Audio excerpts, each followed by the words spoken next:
ذہنی تناؤ کیوں ہوتا ہے؟ دوستو، آج ہم اس ویڈیو میں جانیں گے کہ آخر ذہنی تناؤ ہوتا کیوں ہے۔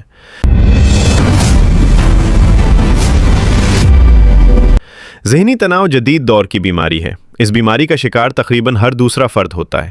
بچے، بوڑھے، طالب علم، نوجوان، عورتیں، غرض ہر کوئی کسی نہ کسی حوالے سے ذہنی تناؤ کا شکار رہتا ہے۔ اس بیماری کی وجہ سے بھوک میں کمی، پریشانی، سر درد، قوت فیصلہ میں کی، قوت ارادی کا کمزور ہو جانا، بے چینی، بے خوابی، دل کے امراض اور منشیات کا استعمال جیسے خطرناک مسائل پیدا ہو سکتے ہیں۔ ذہنی تناؤ صرف اسی صورت میں ہوتا ہے جب ہمیں کسی مسئلے کا حل نہ مل رہا ہو۔ یہ مسئلہ کسی بھی قسم کا ہو سکتا ہے، روحانی بھی اور جسمانی بھی۔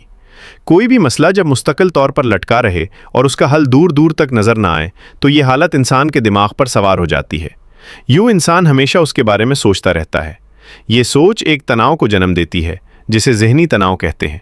ذہنی تناؤ سے بچنے کے کئی طریقے ہیں، مثلاً بچوں کے ساتھ کھیلنا، جانوروں اور پودوں کے قریب رہنا، دوستوں سے گپ شپ کے انداز میں اپنی پریشانی بیان کرنا، سیر کرنے کے لیے نکلنا، یوگا کی ورزشیں اور روزانہ ڈائری لکھنے سے بھی دل کی بھڑاس نکالی جا سکتی ہے۔ یوں تناؤ جنم نہیں لیتا۔ ہمیشہ مثبت سوچ اپنائیے اور دوسروں کے بارے میں اچھی اور مثبت سوچ رکھیے۔